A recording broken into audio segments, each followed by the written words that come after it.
I'm wearing hats. Nice. So, welcome to the Finding Voices episode 19. I'm Alexander Kuzmenko is my name, and I'm a person who status. I'm Eugene Gallagher. I also stammer. I am Amanvir Singh, and I am a stammerer. So, Let's speak louder. Eugene moved closer a little bit. So, Say it again.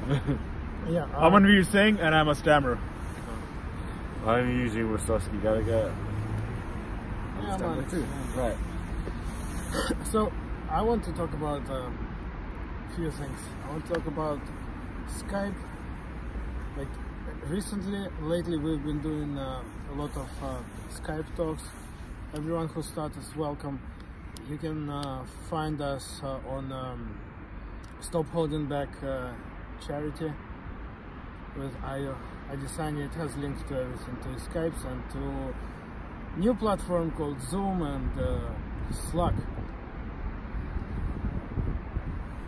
Yeah. So we discussed a lot of stuff on Skype. We talk about stammering, causes of stammering, fears. So basically we are like a self-help channel in a way when we are talking there. Like every topic. So, when was the last time you guys did contacts? Yeah. For me, a very long time ago, something like 2 years maybe. Because I think I've stopped going along to the support group as much, mostly due to work. Same. The last time I did the contacts was in central London with Alex. It was probably 2 years ago. 2 years ago, yeah. I did contacts after that with CJ, with Ramesh, and I think. So, do they actually help anymore? So contacts is a special exercise for people who start. I approach a person I don't know, and I do deliberate disfluency. So I start on purpose. Excuse me, could you tell me what time is it? See, this actually gives us a good opportunity to see what have we learnt, in our case, from not doing contacts. Well, what approaches have we used, coping mechanisms, iterations of contacts, but applied to more real life? Because that'd be a good one to find out. I just stopped doing everything altogether.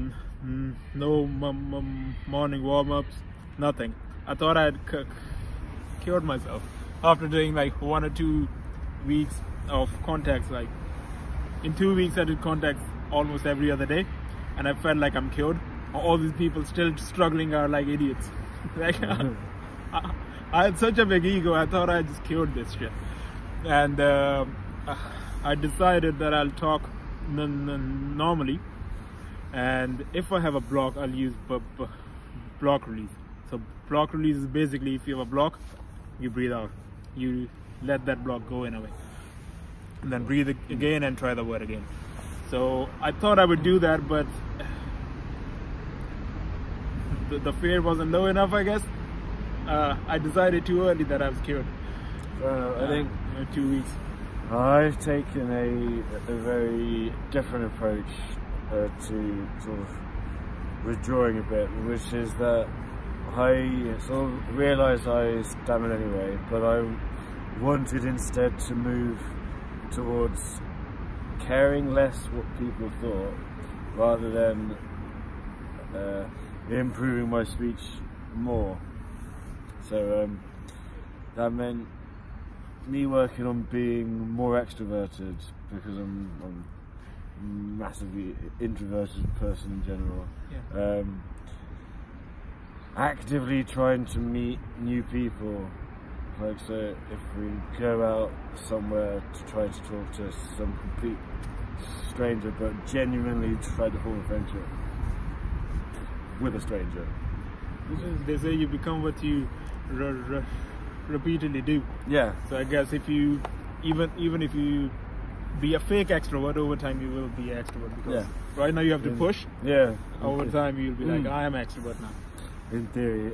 And I think because all my speech idols are the people who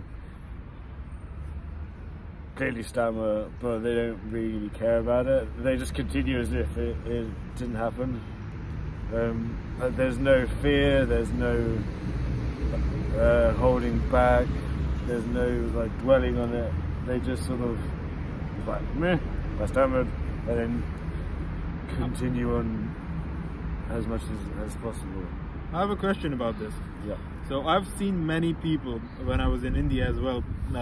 One of my family friend, he was an old person, and my father told me that he used to stammer for as long as they know him. Yeah. And he stammered on every word. Yeah. He talked like this, which I tried to do like on intention, but he was doing it. Yeah. And he never helped. He was talking to everyone. Yeah. And he never like hesitated, but he was still stammering. Yeah. But like we are taught that we stammer because we are scared to stammer. That person clearly is not scared to stammer. Well, why do you think they? Well, I think the correction to what you're taught is that we stammer because we have a fear of how other people perceive us. So there's a conventional route, which is you fix the stammer, so you still have the fear about how people perceive you, or you fix the worrying about how people perceive you and ignore the stammer bit. And there's really like two routes to the same place.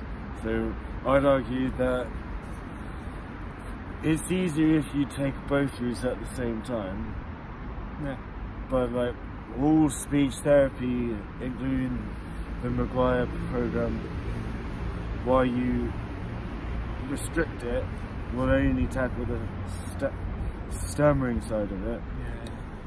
You need to go one step beyond that, which is, as far as I can tell, what Stop Holding Back charity does, which is you having all these treatments available to tackle the speech.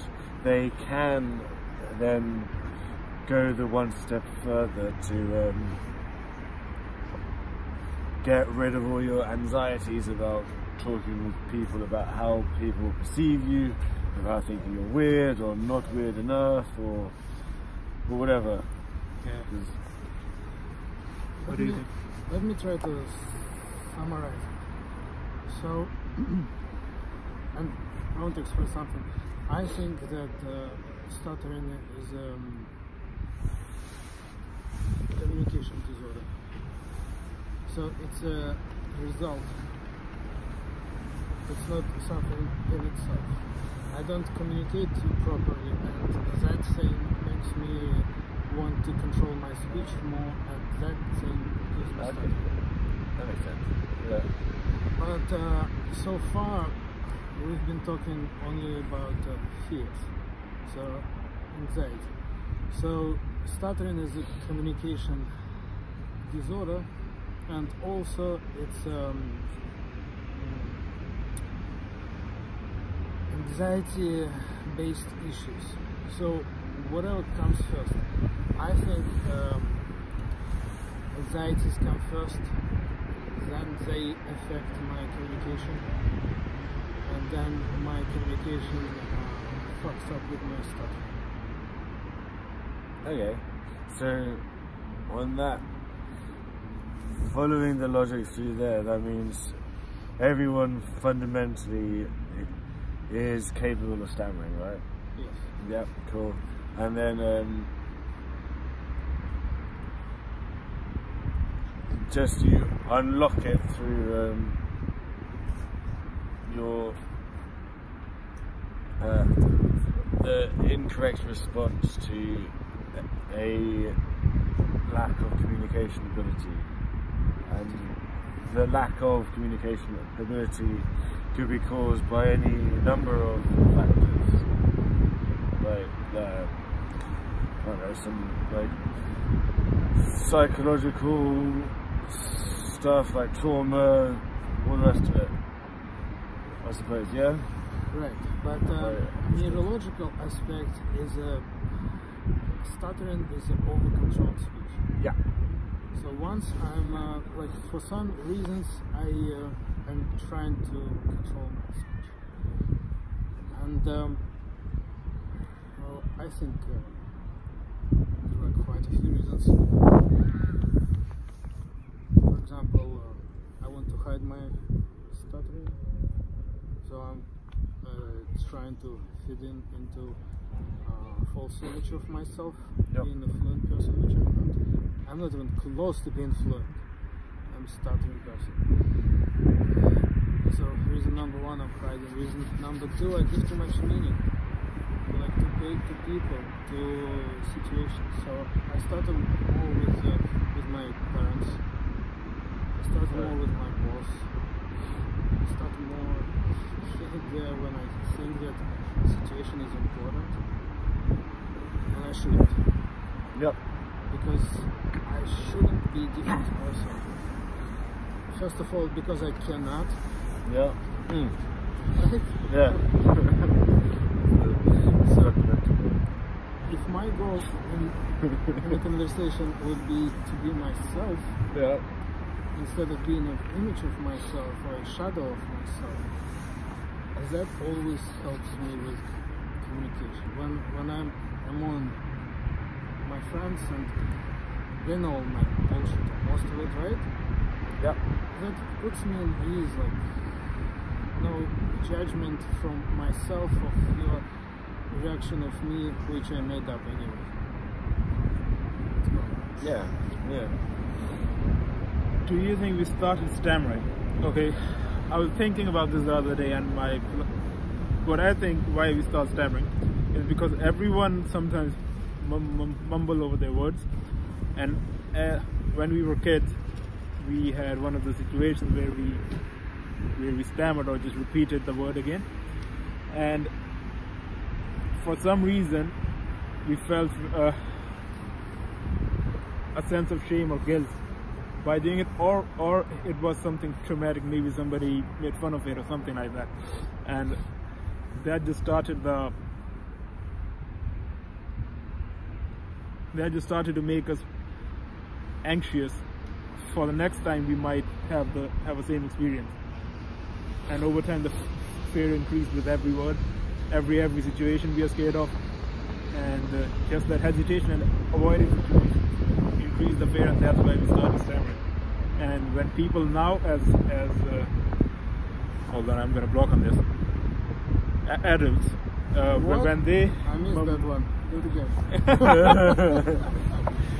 As adults, when they just stammer, for the lack of a better, they just repeat their words or have any kind of like speaking difficulty, they just laugh it off.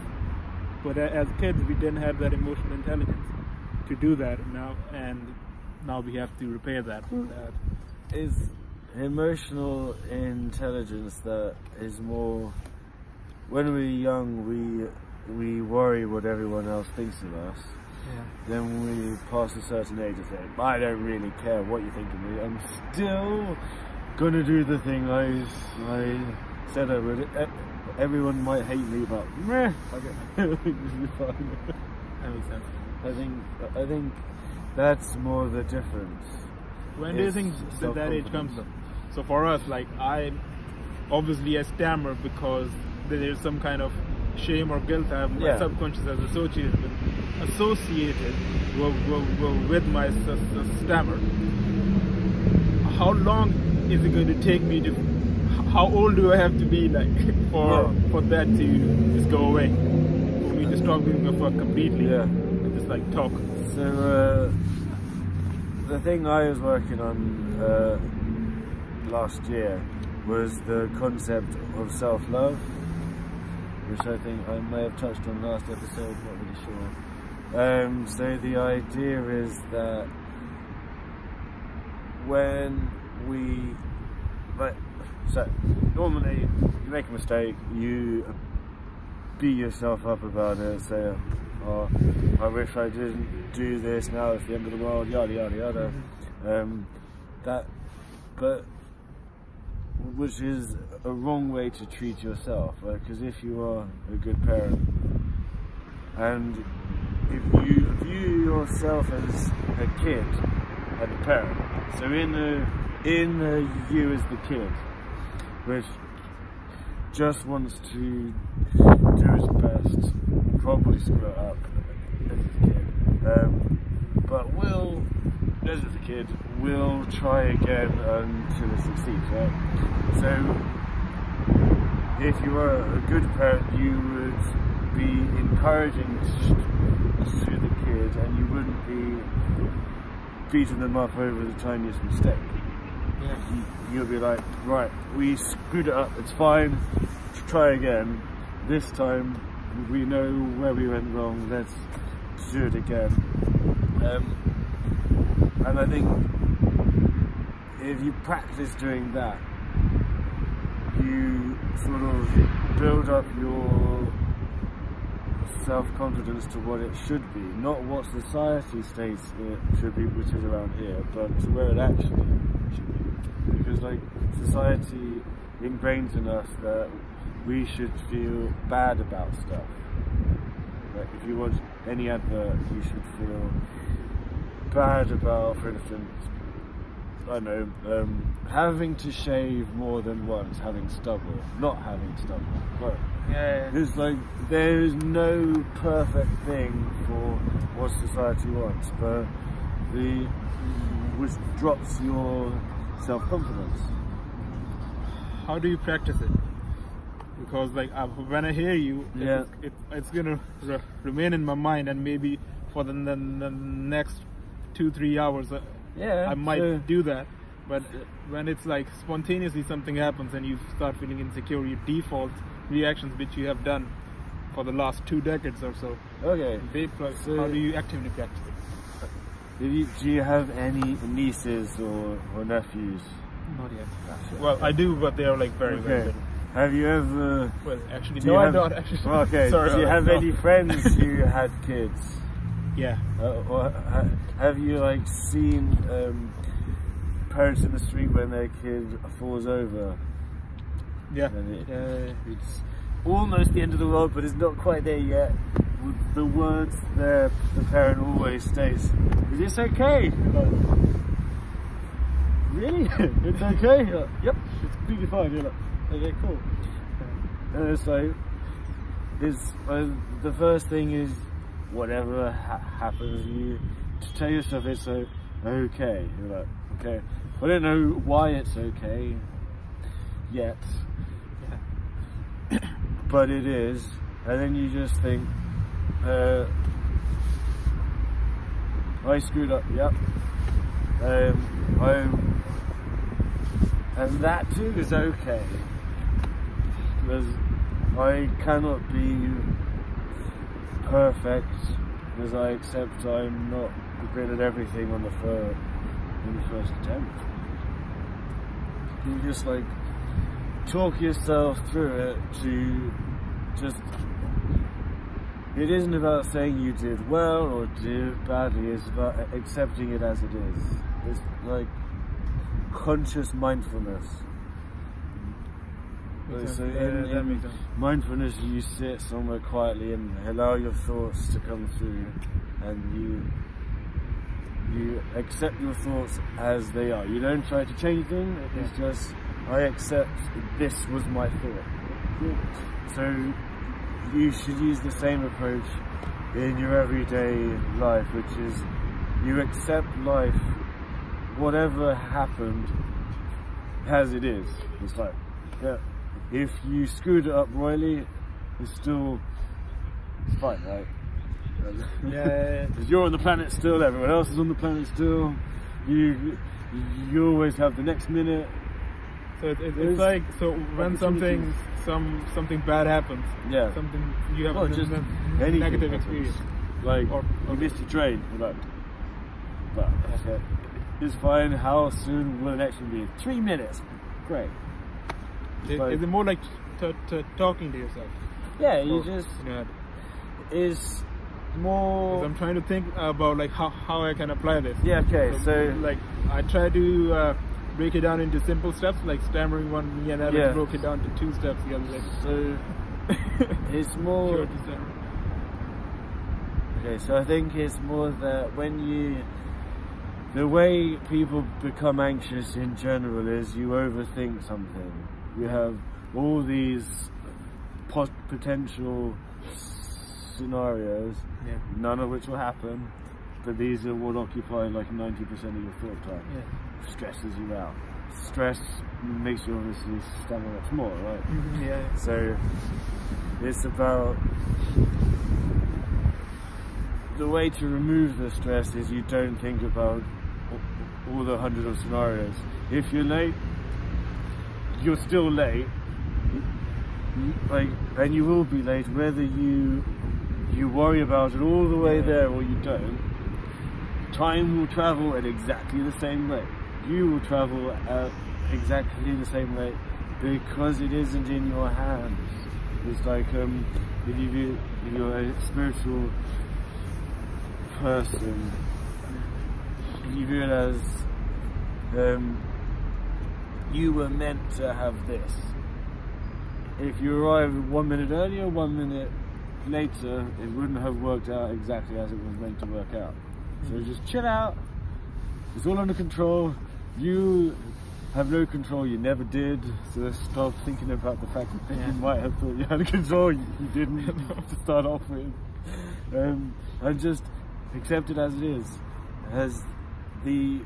If you accept it as it is, you reduce your anxiety about worrying over situations. You're overthinking. You get to enjoy the moment more. So if it's a moment of stammering, enjoy that. Enjoy that moment of stammering. That makes sense. That makes a lot of sense. With that, accepting it. Live in the now, Yeah. not what you think the future could be, not what you thought the past could be. Just It's similar to like we learned in the McGuire program, the two what's it called, hexagons? No, the two It's actually- the two spheres. Oh, It's the- actually a bit themselves. on a different subject, but it's kind of close. I want to summarize on what you've touched. okay. Hold on, then. Yeah. And then we go to Shakespeare. I think that you were talking about irrational fears Yeah, which is and how to identify them, like how they irrational. I And think then after I know that they're not real, I can let them go. I think it's more than okay. You know me. Yes, it is irrational fears. As I realise, everything which is part of being anxious is an irrational fear. Literally all of it. If you're late, it's an irrational fear of being late. Right. Yeah. Exactly. Exactly. And there is a treatment for removing irrational fears. Yeah. It's called exposure therapy. Yeah. Exactly. You brought it around to Great it. Finally. segue. Finally. And a good example of exposure therapy is McGuire program. Yeah. So, what the idea behind exposure therapy? Patient comes to me with a bunch of fears, and me as a therapist, I know that he is struggling the most with his irrational fears. Mm. So I should identify his most feared fear, and Yeah. then take a patient to that fear by introducing the patient to the fears which are less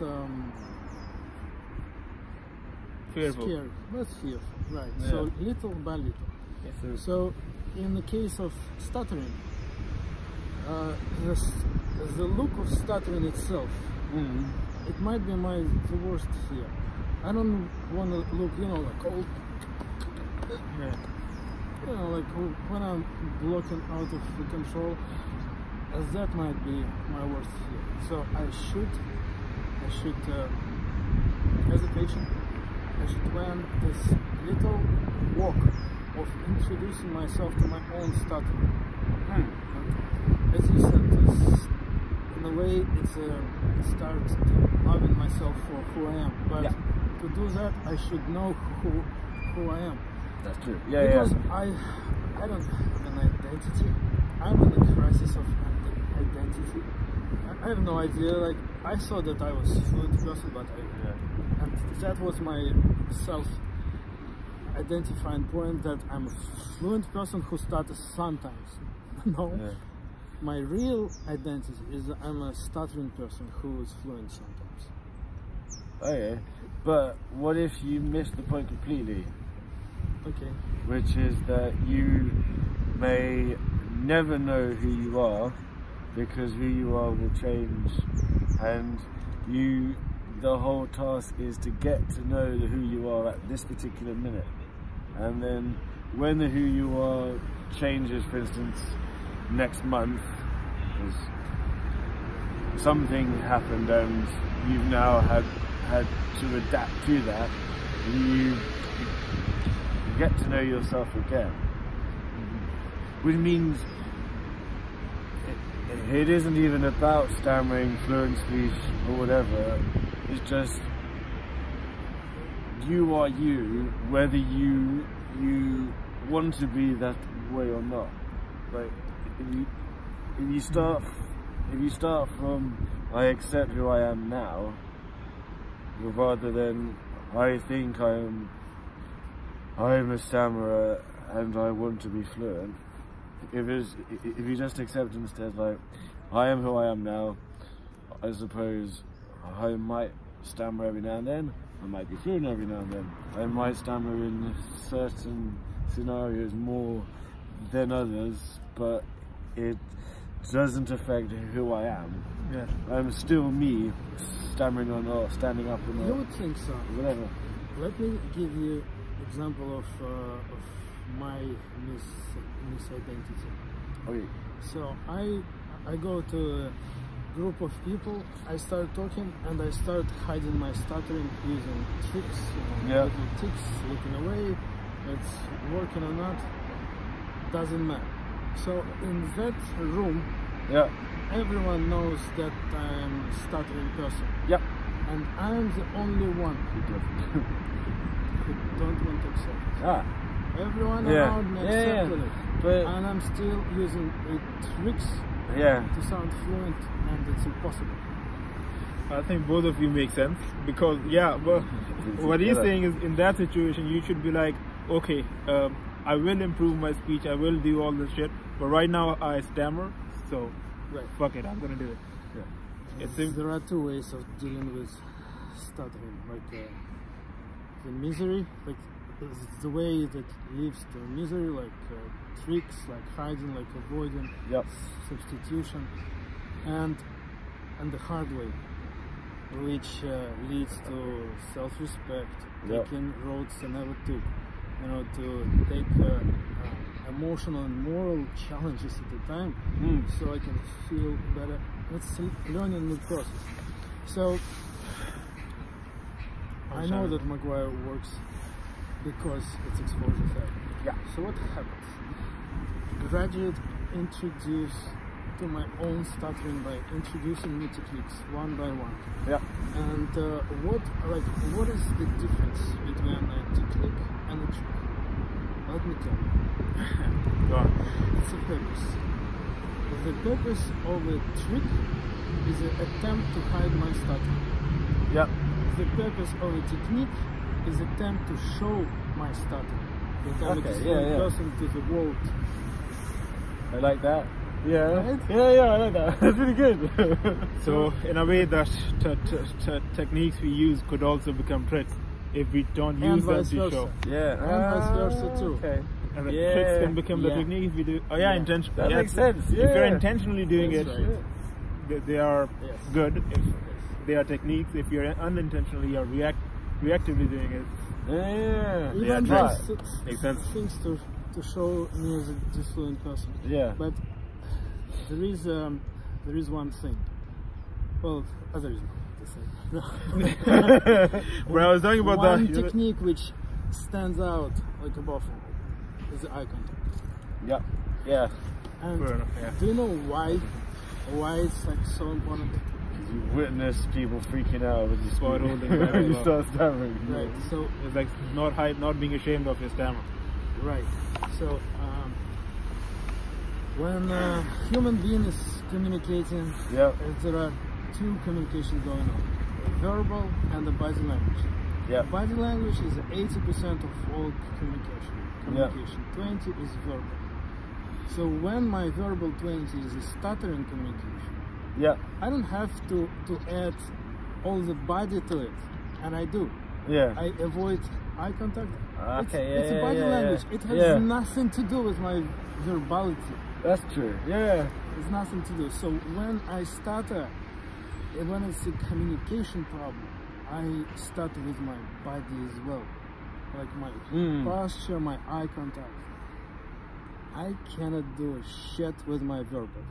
It's out of my reach. But I can do stuff with my body language, like eye contact. Yeah. I'm trying to think a counterpoint to that. There is none. Which I think there is because there is none. because- those things, the eye contact and the twitching and the body language going slouchy and bad. Those things could be directly because of the stutter. Because the actual stutter is stutter. When you stutter, it's like repeating the words. The blocking is just hesitation, But and that hesitation Yeah. triggers all that shit. so the view for why you can't counter Alex's argument is your body language change is to reduce the amount of activity, which is a passive effort, versus speaking, which is an active effort. So it's, if you're going to stammer when you speak because something in the active loop is not quite syncing up, you will continue to stammer until you fix that loop, right? If it means just stopping stammering again or whatever, it's a complicated process to speak. But you can immediately stand still. It requires no physical effort whatsoever. True. Besides, of course, if you're standing talking, up still. if you're talking and blocking, like with that Yeah. suffocation feeling we all have felt during a block, then during that, because our bodies are literally suffocating, and but that's because those movements are involuntary. they aren't wholly involuntary.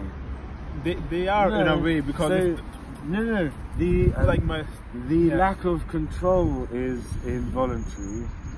The attempt to act is a conscious decision.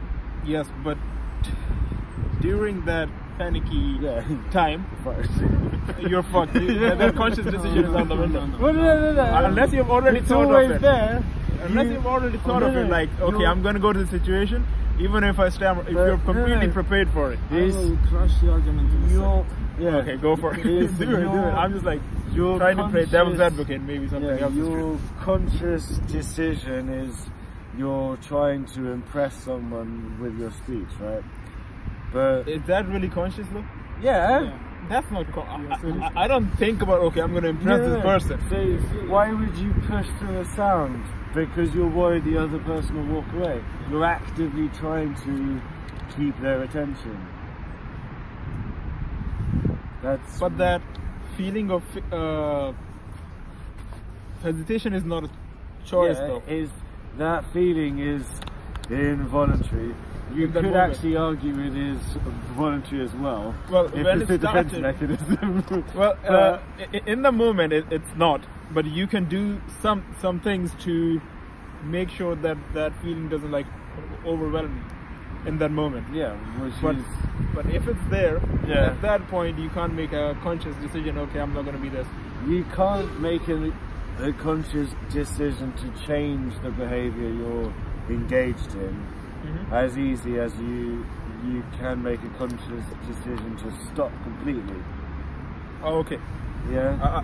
So you're talking more about blocking and block release mentality. Okay, I'm doing this stupid shit. Stop it now. Yes, and then again. So start again. if your body, to get back to the original thing about verbal and body language, if your body language is to like start tapping or whatever, it's much easier to stop your hand tapping than it is to stop the stammering. Oh yeah, yes. So, so do you have extra gloves? The eye contact thing is, well, it's a sneaky trick, right? Because we're primates, and the number one thing our instinct does is make eye contact. Because among primates is a great way to communicate information without having to speak. Yeah. It's like if we were still climbing trees or whatever, or hunting like the jungle or whatever, we wouldn't necessarily want to make a noise, as it would either give the prey away or else we might alert an animal much larger than us, but we're there and we're like, oh crap. So we'd automatically make eye contact, hence why, I'm sorry Alex, but hence why sunglasses are a pain. I was thinking for the same thing. I'm like looking at my own face. Like all of the or as you have just said earlier. I was talking about eye contact. With eye contact, man, I used to make eye contact all the time. I was doing it. But except I couldn't see what your expression was. I have communication disorder. You're trying to hide it. You know, like those things. Yeah. But like, so if we like stop using all the other body parts we have, like tapping or whatever, it actually stops. The reason it works is we stop distracting our listener with things which are not what the essentials are. Like, all the expression you need is here, but as we're stammerers, we do all this other weird shit because we don't want them to look at us. Oh, shit. It's a weird thing. Because I was like, let me guys. when I block, if I close my eyes, yeah. I don't block anymore. Exactly. It's one of as you stop. Why you will block with your eyes closed? With my eyes closed. When I talk on phone, if I close my eyes, no block. Even you can scare me as much as you want. I will never block when my eyes are closed. Well, very few times I do. Why am I talking with a Russian accent? No, it's an instinctive thing. When my eyes are closed. You're no. So obviously, when we speak on the phone, evolution hasn't quite caught up with the existence of phones. It's like, why would you just have something which transfers sound? Like every other human communication has been through like making noises within shouting distance. So you can also normally see them as well. Okay. It's only the existence of the phone which has made the ability to communicate longer than a line of sight. So because our brain hasn't quite adapted to that, closing your eyes brings it in line with the same response as like tapping or whatever. You have distracted yourself from seeing the other person's perception of you, which is what the same as tapping does, is it distracts the other person from looking at you, which means you stop them from telling you how concerned they are about your behaviour. So on the phone, if you can't see them, no one can convey any information about their perception of your behaviour. If your eyes are closed, right? But even when my eyes are closed, but it's very interesting. But even if my eyes are closed, but yeah, it's probably a subconscious thing that's playing there. Yeah, but with the being self-conscious, I think that triggers, like obviously it triggers stammering. Yeah. But when we're talking about the identity circles, like one is like you actually have a stammer, and you're trying to portray to the world that you don't have a stammer. Yeah. And those two have to combine or something. I forget what they were saying. The circle thing is about one is your perception of yourself, and the other is who you actually are. And they're the two you have to bring together. But how you actually are is not something you're normally in tune to. Everyone you meet is normally in tune to it.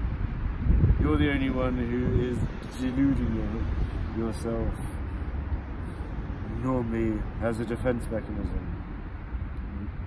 Like, you do not want to admit to yourself, blah. So your perception of yourself is something else entirely. Makes sense. Yeah, with the stammering thing as well, like stammer, like with on coming on the camera, bro. I'm conscious of because I'm never in front of a camera, and I was thinking, oh man, I should have gone to the gym and stuff like that, and because I'm trying to, it's like you said, accepting yourself in the moment. Yeah, yeah. So even if I'm fat right now, I'm like, okay, fuck, I'm fat right now. Maybe.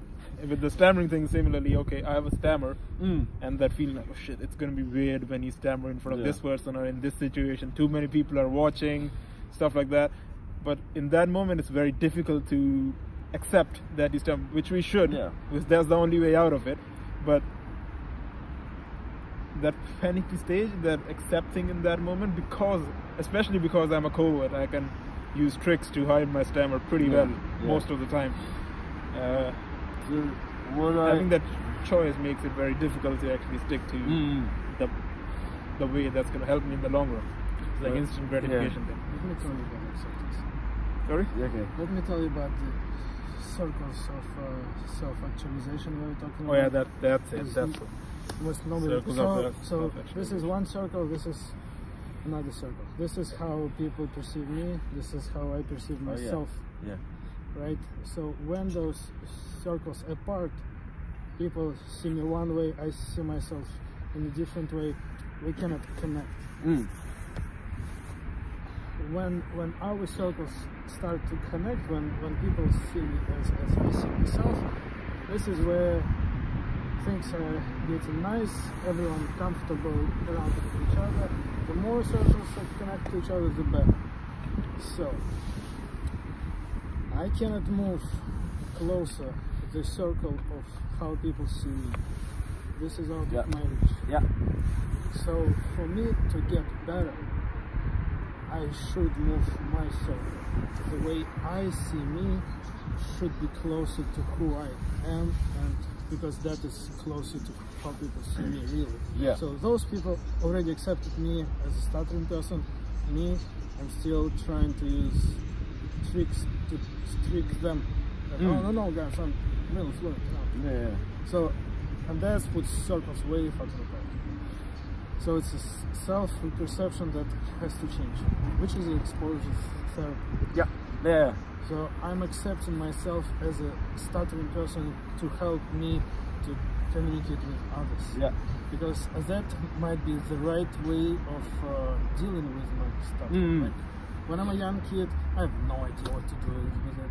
I struggle. So, and that brings us back to secondaries. When I struggle, is it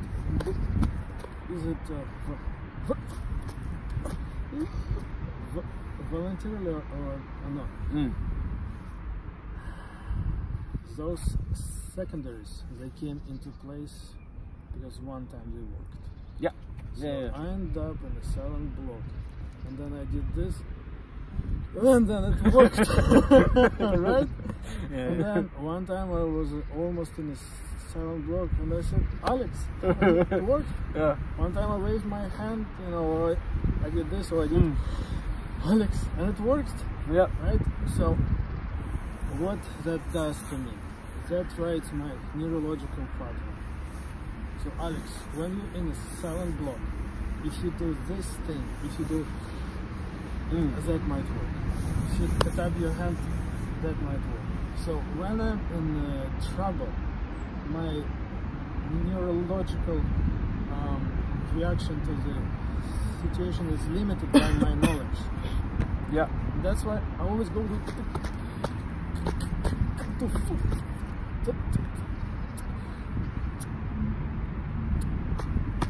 tricks. Right? All of that is tricks. It's me trying to push through the block because I don't know how. And all this neurological pattern, linguistic, NLP therapy, it works. In a way, if we have alternative to fucking tricks. So alternative exposure therapy is expose your stuttering to people. Yeah.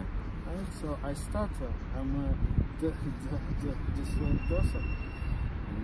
And secondaries can be eliminated as a non-existent. Like, look at me. I'm talking with my hands. That is kind of. I'm not really controlling them, but I don't have to wave. Right? Maybe waving is distracting me. Maybe it's interacts with my stuttering. Maybe that makes me. Puts me away out of the present moment. Maybe it puts me in the future and the past.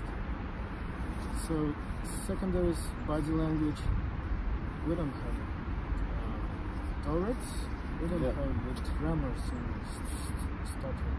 It doesn't have to be done. Yeah. Exposure therapy rocks. Yeah. Amen on that one.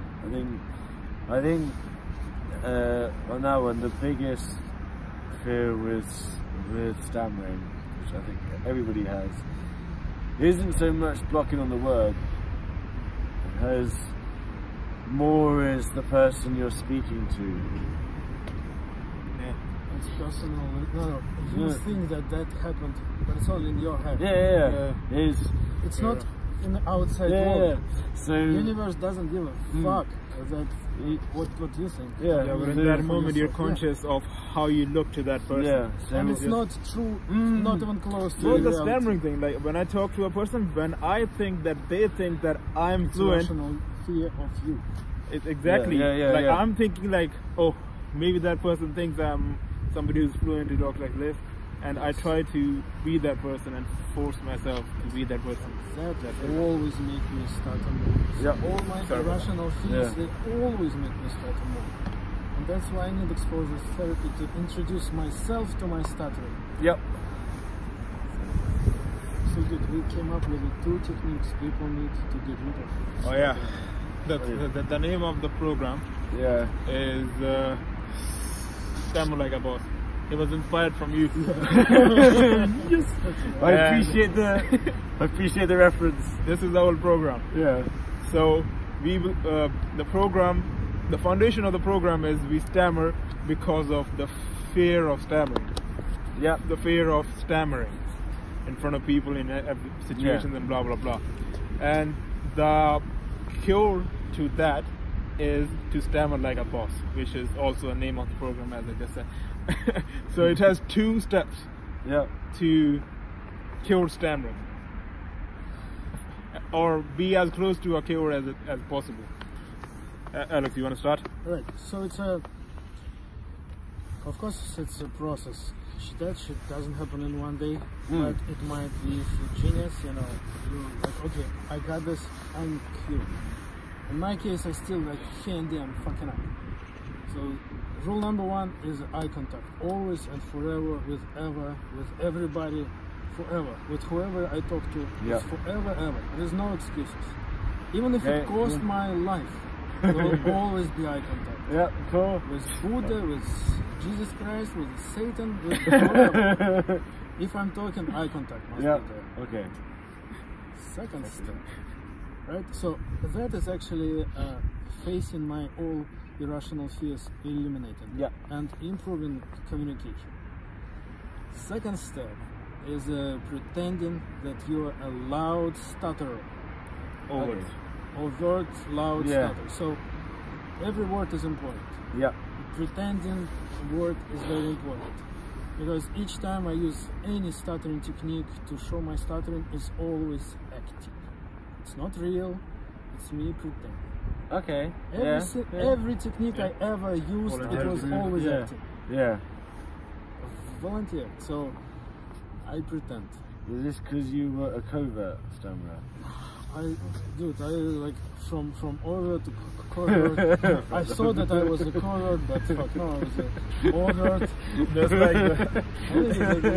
The same as me then. Okay, cool. Right, so you've seen it all. Pretending, that you're loud, stuttering. Yep. Loud over. So basically, first step, make eye contact all the time, everyone, with everyone, everywhere. No Number 2, act like a loud, overt stammerer for as long as you need to, as long as the blocks stop coming. Yeah. So, for example, we use techniques like hit and hold, lock release and stuff like that. That's just are there to mimic stammering. So we are acting, so we pretend like you're fluent, but I'm giving you like £1 million to play the role of role of a stammerer. Yeah. So if a fluent person stammers, he's not actually stammering. He's just like pretending to stammer. It's not a real. You're doing the thing you fear. You fear most. Exactly. Yeah. And loud is also very important word here. Exactly. Because it's stuttering tends to be always on a lower volume. True. Yeah. On a high pitch. Yeah. Also true. Right. So high pitch has to go down to low voice, but not necessary. But the volume has to be up. And the only way to really project the voice is to lower it. Yeah. Lower the voice, higher the volume, lower pitch. So pretending means why stuttering? Because that's what I fear the most. Because that's my exposure therapy every day. I fear of my stuttering, of myself being a stuttering person. That's why I have identity crisis, with identify myself in every single place I can. Right? So I'm self-accepting myself as a stuttering person to help with my speech, so I can be fluent as fuck and not have those irrational fears I have a bunch of. There's a reason why we said overt as well, because obviously overt stammer on almost every word. Well, we stammer more visibly to the world because we're rubbish at trying to cover it up. Exactly. So we are trying to be that, like trying to stammer on almost every other word or every third word, because I'm not sure about you, but when I stammer on purpose, and if I wait too long between voluntarily stammering, the fear comes in again. It's not like I don't feel it coming, but I just start noticing hesitation and trying to use tricks instead of showing that I have a stammer using block and release. So being overt is also bro, with exposure therapy, they say like, so you attack your fear, like you take baby steps. For example, if I'm scared of doing public speaking, I go to Toastmasters or any other public speaking club or group, whatever they call it. And so if I'm too scared to do a speech, if I'm like too scared to even show up, I'll go around the place and come. If I'm too scared to give a speech, I'll at least sit down in the thingy, and then eventually take another baby step to tell them like, oh, I'm going to introduce myself today, that's it. And then, but with stammering, so with the public speaking, it's only 1 hour, and you can center and clarify, have a right mindset that, okay, I'm going to do this, I'm going to do it. But with stammering, it's every day, all the time. and missing at least 30% of the opportunities, like not being able to take that step into your anxiety, so to say, is very difficult. So at least 30% of the time you'll miss, even if you try like a lot, like occasionally at least.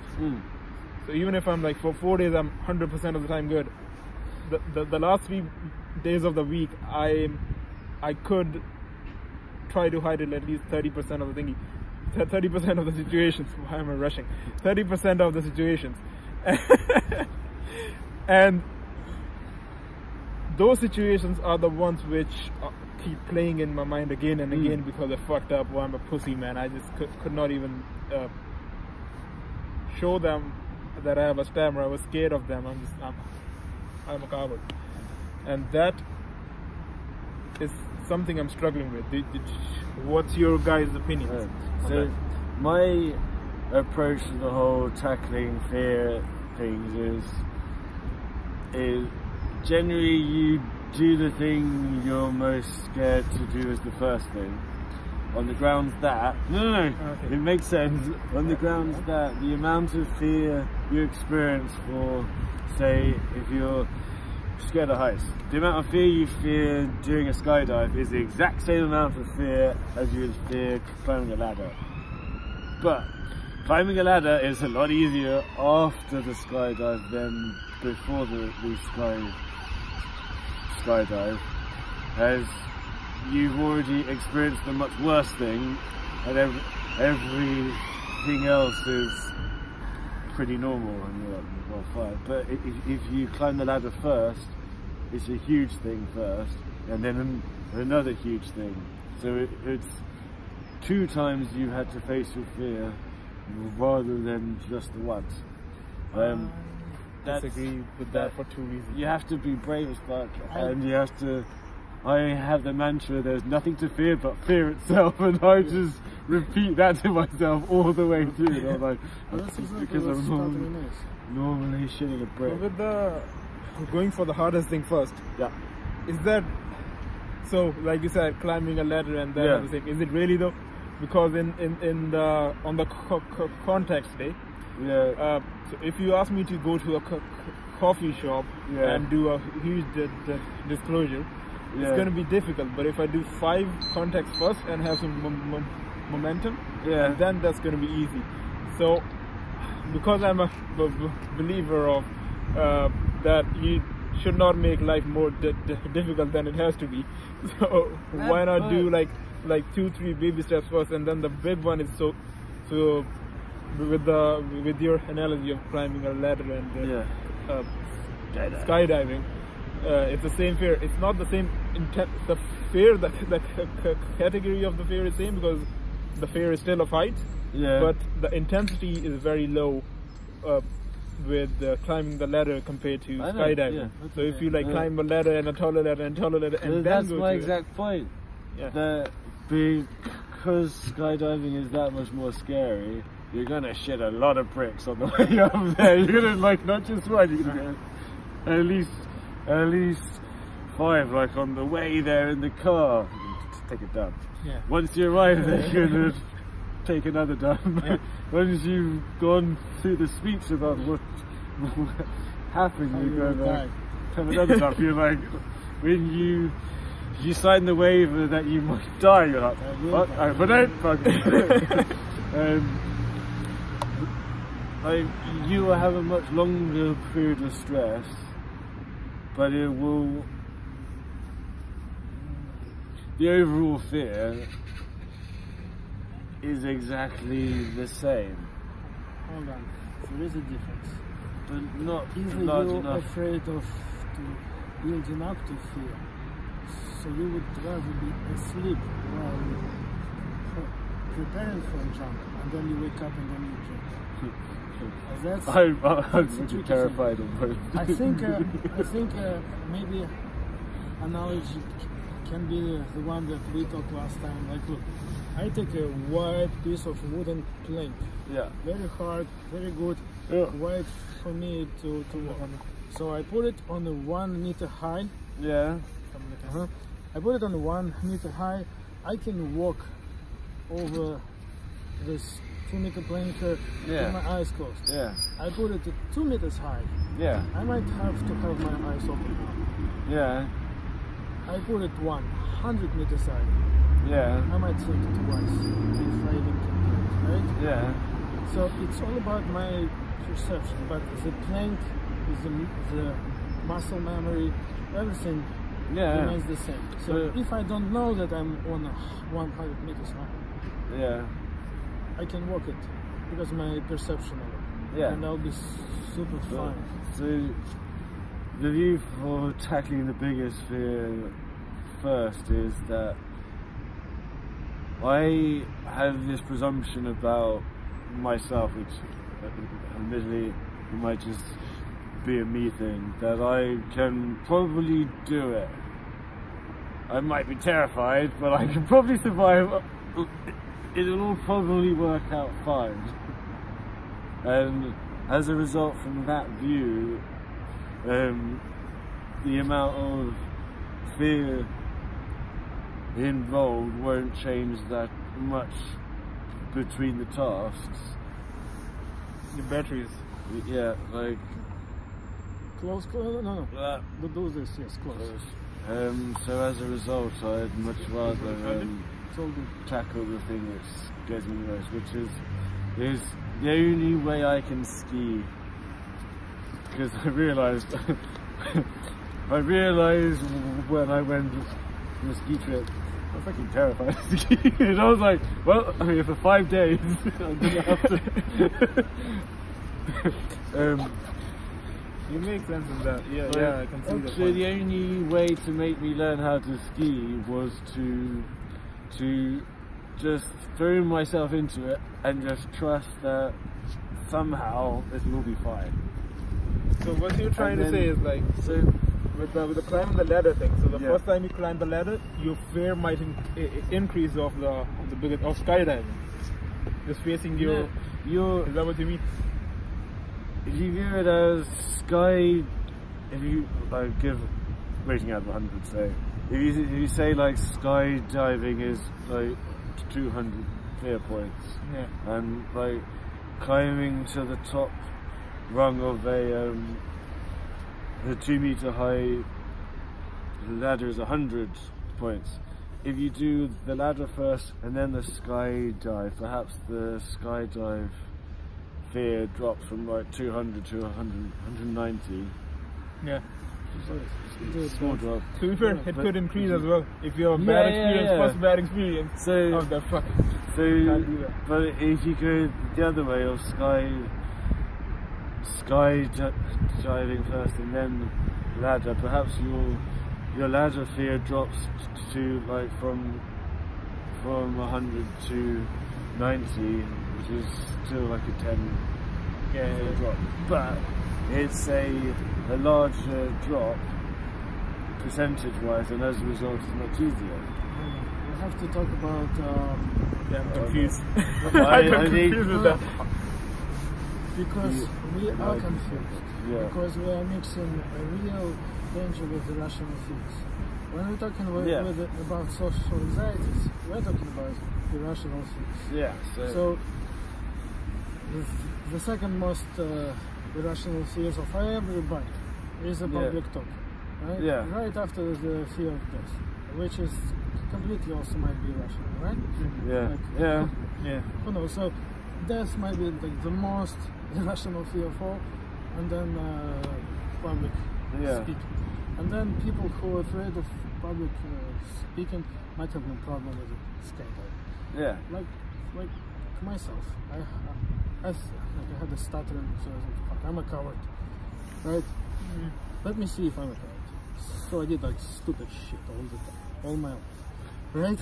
And then I can prove myself, well, I'm not really scared to harm myself. Yeah. But I'm still fear of communication state changed, might be increased for some of those activities, but irrationality of it remains.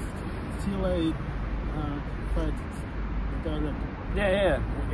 is you can't substitute your fears. Like, so the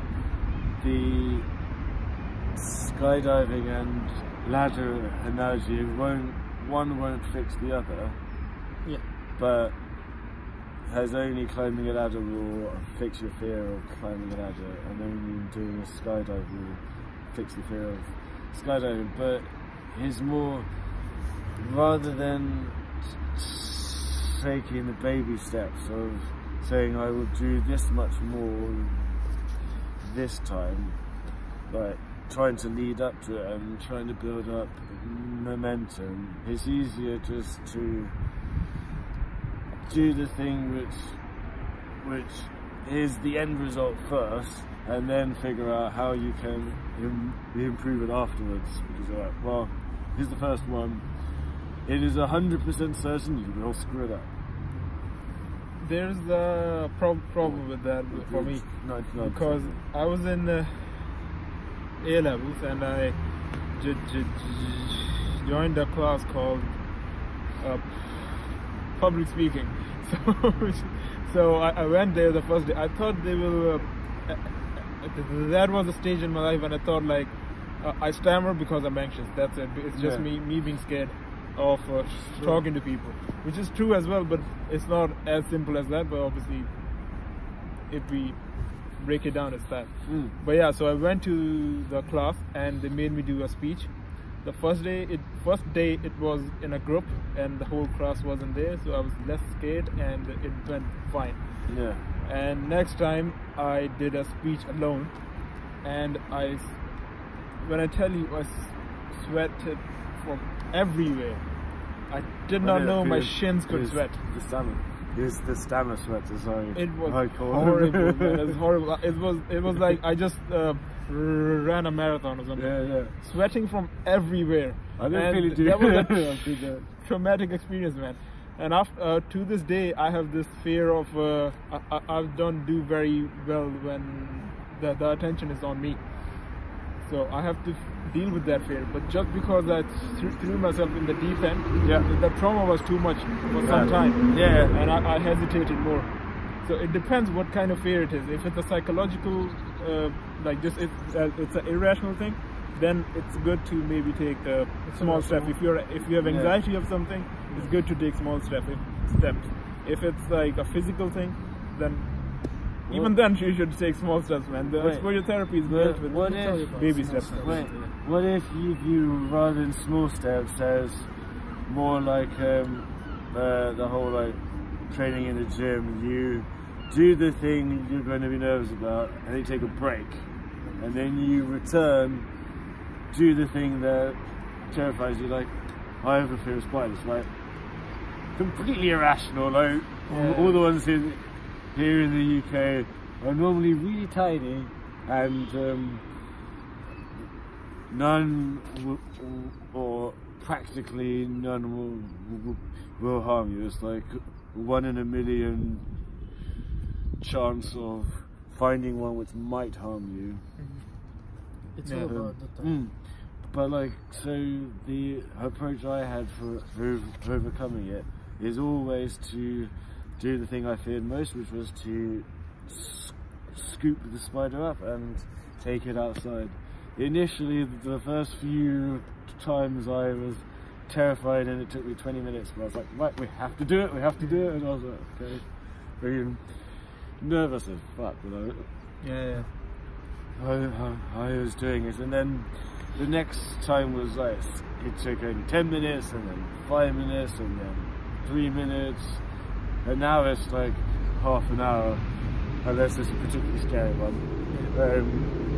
But it's still not allowing yourself to take a shortcut. You just plod through it all, even if you're sweating buckets or whatever from sheer nerves. If you're shaking at the end of it, you complete it.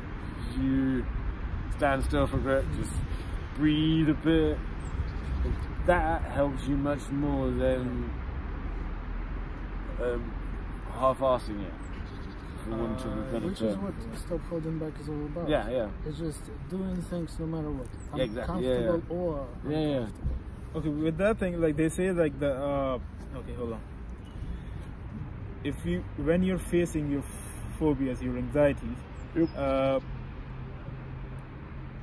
so with your spider thing, when a spider is in your house, you have to do it. You don't have any choice. You have to go all the way. But if you're sitting here, you're like, okay, I need to deal with my irrational fear, which is I'm scared of spiders. Yeah. When I don't have to be scared of them because in this country they're not poisonous. Yeah. So if you want to make a plan to deal with that, if you make a choice of dealing with that fear, Expose yourself to it. exposing yourself to it, then it's wiser to have smaller steps. So like, okay, this week I'm gonna be just around a spider. Next week I might even closer, then pick it up and then do that, and then eventually. So it has a proper structure to it, and you can completely overcome it. You can just take a spider in your head, knowing that all your steps to it will be preparatory anyway. Yeah. So if you know that, okay, I have to take a little spider, take 1 hour hinder. But if you know that that's not bullshit you will do no matter what, like, okay, I don't have time for this shit, I'm skipping into the hardest thing. Yeah, exactly, yeah. I have an example. Like, I'm hiding my stutter. I can only possibly hide my stuttering from 10,000 people. Because on average, and I'm an average human being, I will need 10,000 people only. Yeah. So when I'm hiding my stuttering, 10,000 people. To unhide it, 10,000 people as well. If I do 3 disclosures a day, it will take me 10 years. It's a fucking long time. I don't have this time. I can't take those 3, no. So I have to speed it up. Facebook, YouTube, right? And that's what you're talking about, like exposing yourself. Look, we invited you to our podcast 5 years ago for the first time, 3, 10 years ago. I remember, like, I invited a bunch of people. Nobody was ready morally and, like openly to start on a YouTube. Like, come on, that's crazy. I would never do that. But eventually, everyone will have to do it. Yep. Self-acceptance comes to you eventually. It's better to have it earlier, and then realize it, like, and then that, like, okay, I flew but I know I'm dead. Instead of taking 20 years, it's better to take 2 years. Speeding up a process is I cannot walk on the roads of assertive self-actualization. I have to take a ride. I have to steal a bicycle. I have to do something, right? Yeah, I agree. And I think that's why you here, guys, like, because it's fucking starting, right? I can live with it. I don't want to have it tomorrow. I want to be done with it. So with the thing, they had a graph. Well, why I'm talking like this. Okay, so I saw a graph on a podcast, and they were talking about it, which I agreed with. They say, like, so your intensity of any action should be just okay. It shouldn't be so low that you get bored. It should not be so high that you get anxiety for the next time. So keep it in the middle and keep going forward. So over time, it's gonna keep increasing. That seems to be true with my experience as well, because up till now, to this day, if I'm going to do anything, I throw myself in the deep end and see how it's gonna go. But by doing that in A levels, the fear actually increased because I was traumatized. Like, nobody had a bad reaction. All of them were my friends, and we just laughed about it. It's just irrational thing in my head, which I obviously stammering for all my life. It builds up, and that situation I took in a negative way, while my friends were like, okay, chill about it. And I traumatized myself intentionally, in a way. Well, not intentionally, but in a way I chose to do it. Self-defense mechanism.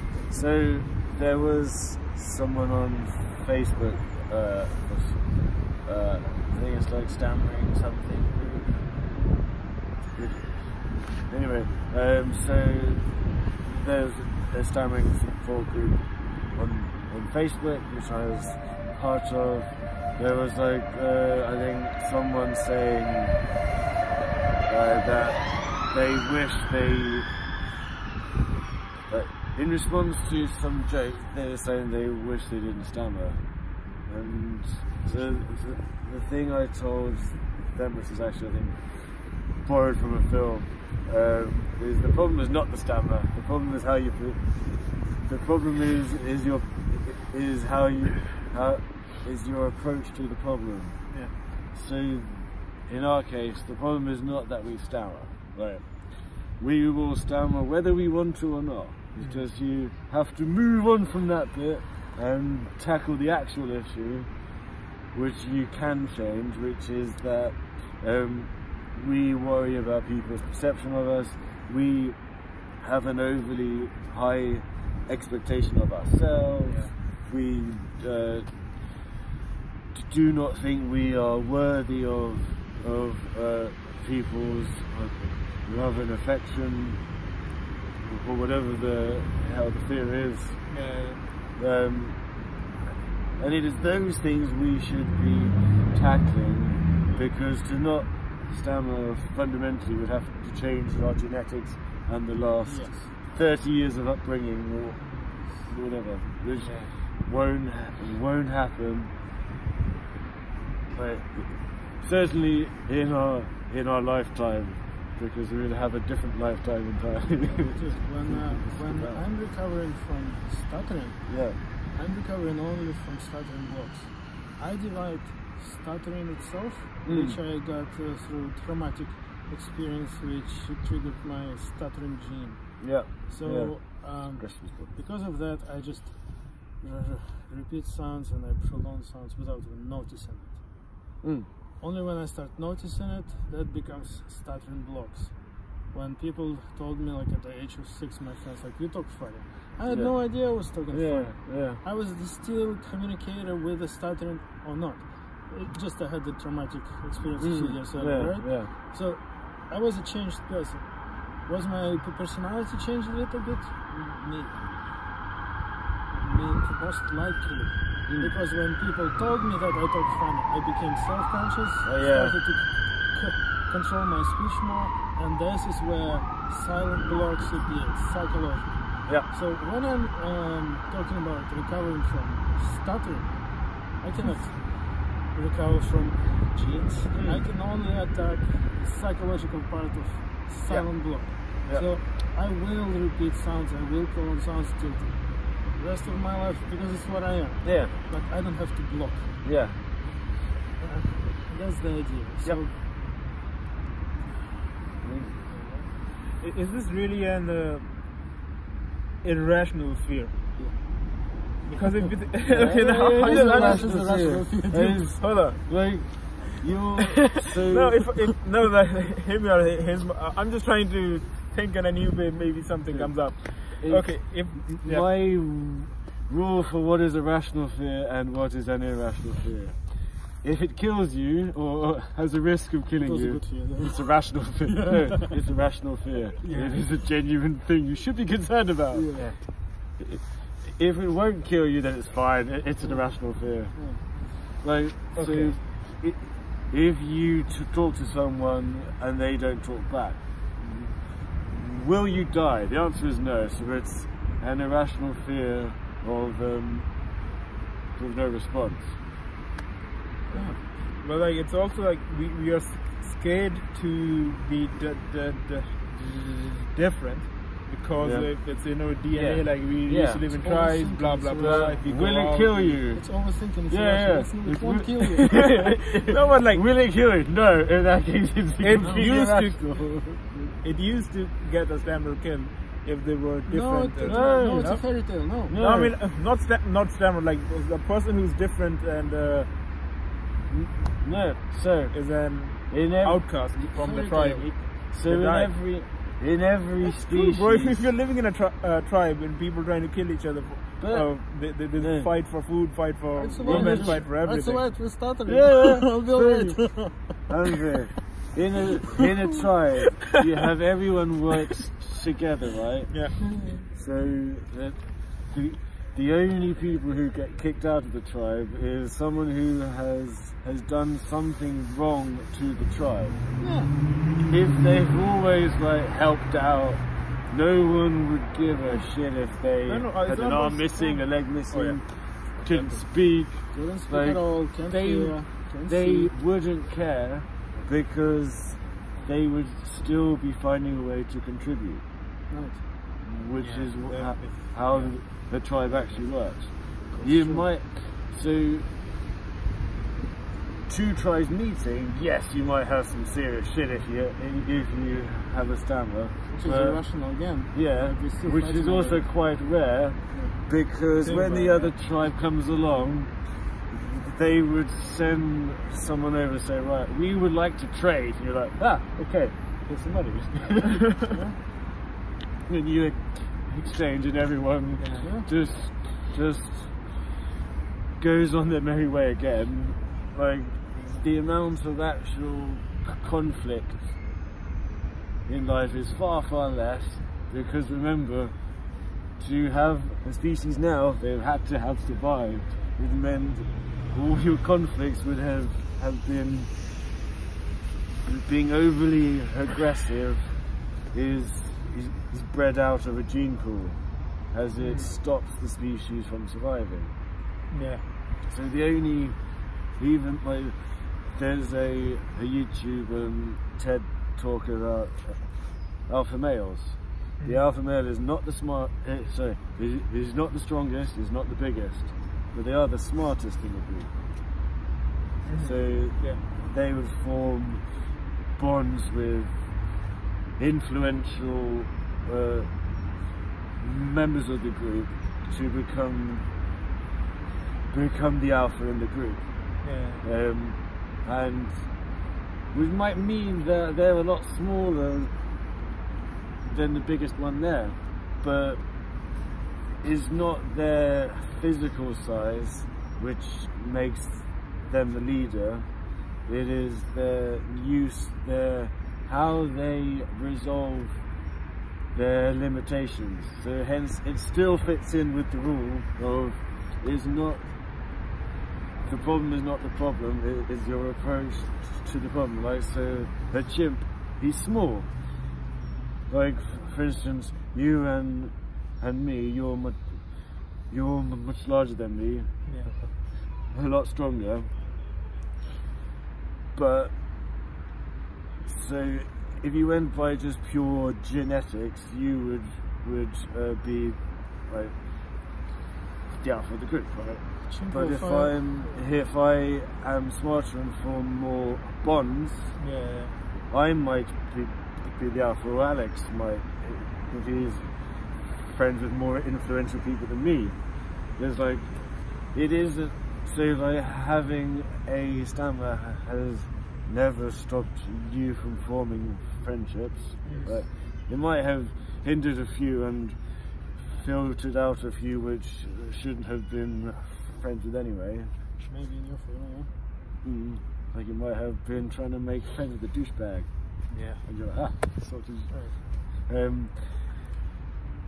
but it's how you use it as a strength. And my honest view is stammering is a strength. It isn't so much a hindrance. How is it a strength? Hold on. I think I know which part of me is stutter. Okay. My ego. Yeah. My ego only is big as my insecurities. Yeah. So if you, So I'm heckling here exclusively with the insecurities when I'm dealing with my stuttering. so there's only of course two ways to get rid of insecurities: is you lose them or you make them secure. That's a confirmation bias at play here, right? Yeah, and of the two, making your insecurity secure is a lot harder it breeds your insecurity. Like, it's like we've spoken numerous times about the two wolves. The two wolves, the wolves that grows, the wolf that you feed. So if you have an insecurity and you keep feeding it, like trying to tame it, that's the wolf that will grow. If you lose the wolf, you don't have a wolf. Which is fixed as well. You're like, which is another name for law of attraction or confirmation bias. It's like confirmation bias is not similar as law of attraction. It's the same shit. There is no difference. So when I'm focusing on something, when I focus on negative part of my speech, everything I see around me will be negative. Yes. So I will miss all the positivity around me. Like, even if it's prevailing, I would miss it because my confirmational bias, and I will go into this negativity, and it will lead me to another negativity. And that is the other way of describing the law of attraction, or a karma, which is actually all came from. So the thing I project to the world is the thing I get, and when I project to the world, it has to be true, because I can't lie to the universe. It's not buying it. So when I'm projecting love, part of me should be loving myself as well. As a part of what I love. Right? So me loving myself is basically, I have to love others for the mistakes. Which is in a nice way, it actually brings us all the way back to the very beginning about self-love, which is the same thing. So you have to, to quote Jesus, you treat others as yourself, and you treat yourself as you treat others. Is the inverted view, which actually works. Talk to yourself like somebody you love.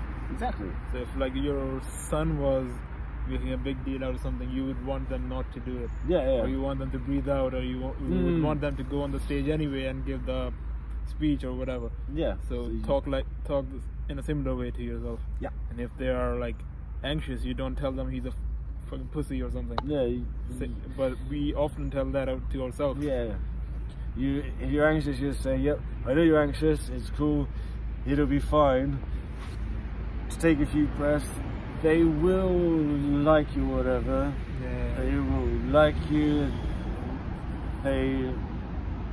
Even if you're nervous, they'll be very forgiving about it.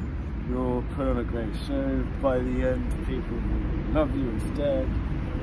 So, show yourself that stuff. That's empowering stuff. But at the same time, you have to be careful to, like, if a kid is like super anxious to do something, you don't start giving them affection. With the same stuff with ourselves, we don't start rewarding ourselves for being scared. That stuff could be for often. Like with a kid, you don't just go and hug them. You let them go. You give them words of encouragement. Similar to ourselves, because I used to reward myself before just doing it. Listen, you're good. You've done well by coming here. Like I just so you've gone like halfway. Having come so far, are you planning to give up? I'm like, fuck no, I'm gonna even if you tell yourself to do something, it's like, so if a kid is scared, you just like start giving him direction while he's anxious. Similarly with ourselves, we do it like, it's fine, you don't have to do it. You're overprotective of yourself and don't face the situation. That's it's an technicality of it. The technicality, like each time I'm as a human being overcome something or learn something or do something, my brain gives me an injection of dopamine, and that's like heroin to my self-esteem. So I start to feel better about myself, and and I need to pee, man. And that's why we don't edit this chat.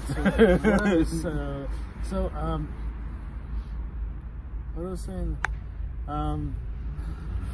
give me the bottle. Okay. I lost. That's so cool. So, thank you very much for watching. Are we gonna stop? Hold on. No, I can't leave it. Like, No, just let's talk. Let's keep. remember keep a talking, couple it's of words I was saying. fine. I can stop the feed.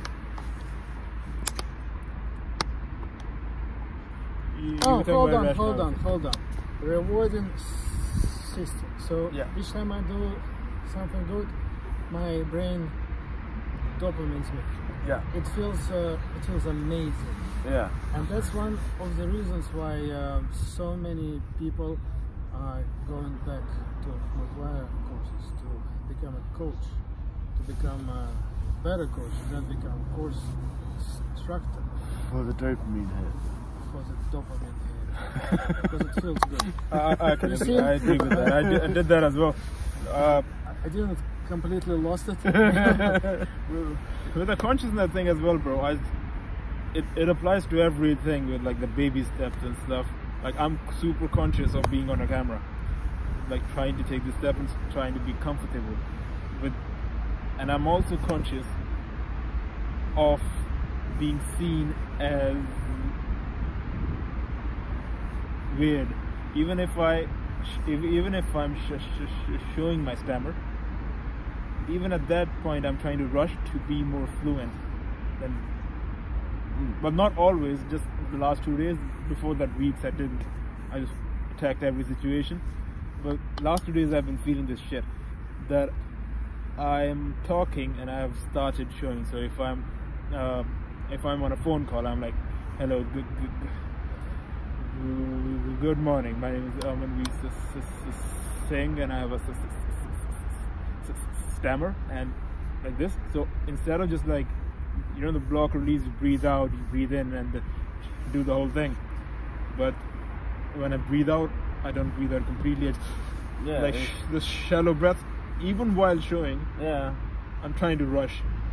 That's the most fucked up part right now with me. In your case, I practice mindfulness.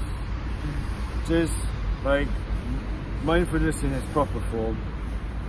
Get good at that shit, and then apply the same for real-time mindfulness, which is the same thought process of like accepting thoughts as they come through, but just without having to be meditating. Yeah. Like to be always in that mindfulness zone. That's a good way to finish whatever we did. Yep. I mean, I can go for a couple more hours, but No. we have to find the retreat. We have to finish at some point. or I can just run and come back in 10 So- minutes. You guys keep talking. No, No, let's, so let's thank you finish very up. much for watching. This was Thank you very much.